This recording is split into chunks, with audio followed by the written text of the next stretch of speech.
Has anything gotten any better since your days cracking down on Wall Street? Let me answer it this way. Better means many different things. What we attacked when I was Attorney General was intentionally misleading investors.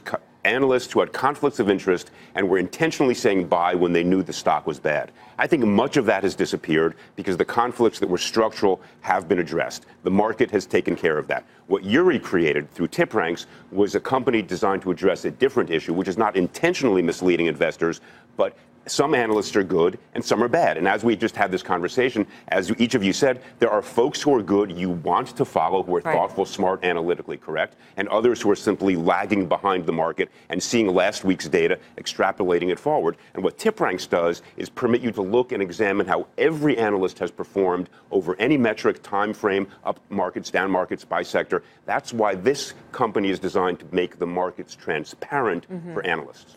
Have some of the changes that Eliot put into place way back when created an environment now where there is no edge in Wall Street research, and that's why we're seeing much more of a herd mentality, and analysts cluster usually around a price target or around a rating because there is Reg FD now. They don't get that insider, I don't want to say insider, but inside information that they might have gotten, in bygone era. So I think that analysts provide more value than just a rating and a price target. They're actually showing you a lot of interesting facts that you wouldn't otherwise be aware of.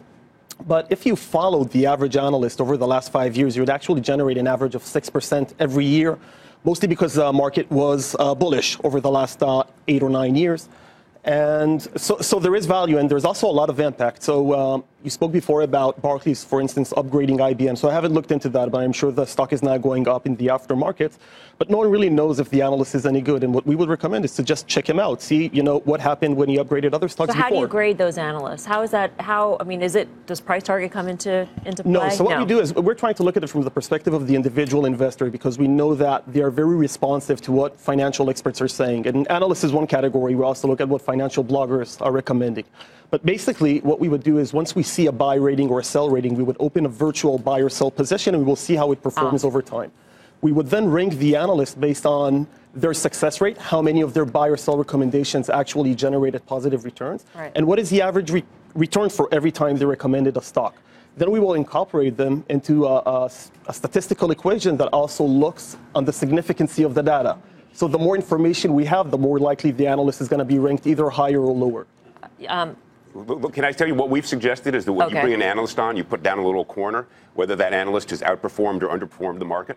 I mean, no, obviously you're not going to get many guests if you do that. But what it would do would be permit your viewers to say, wait a minute, you got Joe Smith on here, just put a buy in a stock. He's explaining it. But over the last 5 years, this analyst has underperformed, overperformed, and you could use the data in many different ways. So we don't have that yet. So Uri, why don't you give us the most accurate analyst and the least accurate analyst right now? So I don't know who is the best, the most accurate analyst today. I'm sorry to disappoint, but you mentioned Mark Mahoney, which is actually always on the top 25, like for the last 5 years. The top 25 of all analysts. Of around 5,000 sectors. Yeah, across all sectors, and specifically in the tech sector, which is great. What we see is that actually the smaller companies, the tier 2, tier 3 research firms, Oppenheimer, I know RBC actually is also pretty good, are outperforming the big banks. Really? Yeah. So like a Goldman Sachs or Morgan Stanley? Yeah, we usually don't see them on the top 25. We saw a few from Deutsche Bank over the last few years, but we don't see all the big ones. So don't buy into the big blue chip name necessarily. I mean, you can buy and sell the week after because there's definitely impact with what they're saying. It's like hiring a law firm these days. You don't go to the biggest law firm. Seriously, you hire an individual. You don't hire across the board because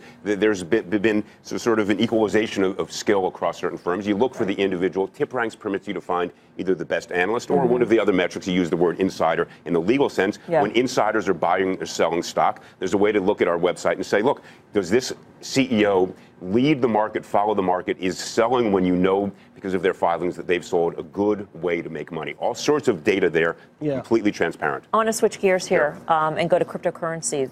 If you were AG, what would be your first target? Target. Look, just so it's clear, I don't understand blockchain. I don't understand cryptocurrencies. What piqued your interest, though? I mean, you must have thought to yourself, if I were in office again, this is the area I would look into. And people didn't quite get this when I was AG. I am very close to a libertarian as long as there is honesty, fairness, and transparency. People want to buy something as long as there's full disclosure about what they're getting and what those risks are. That's fine. That's their risk. What I would look at, therefore, is do people understand what it is they own, when they can buy, when they can sell, what's behind it, how quickly it can disappear. If those risk factors are fairly disclosed, then the risk is theirs. Then the market will work. Now, do I own a single Bitcoin? No, I don't get it. I don't understand what it is in any market that can go up 40%. Do you feel like if you wanted to get it, right, that you would understand the risks, that there's enough information out there about that? Either the cryptocurrencies or the ICOs? I don't know, because when I see volatility that is this extreme, it makes me think that there are factors, whether it's Dutch tulip bulbs, I don't know, but I do know when you can go up 40%, down 40% that quickly, there's something going on that isn't tethered, in my mind at least, to intrinsic value. Now, do I get the notion of a currency that is separated from sovereignty? I do. We're moving to a world where sovereignty means less and less, war perhaps we hope is less likely, and economics is not tethered to sovereignty. We have to say. Would I buy it today? No. Do I wish I had last week and sold at the right time? Absolutely. But looking backwards doesn't do you any good.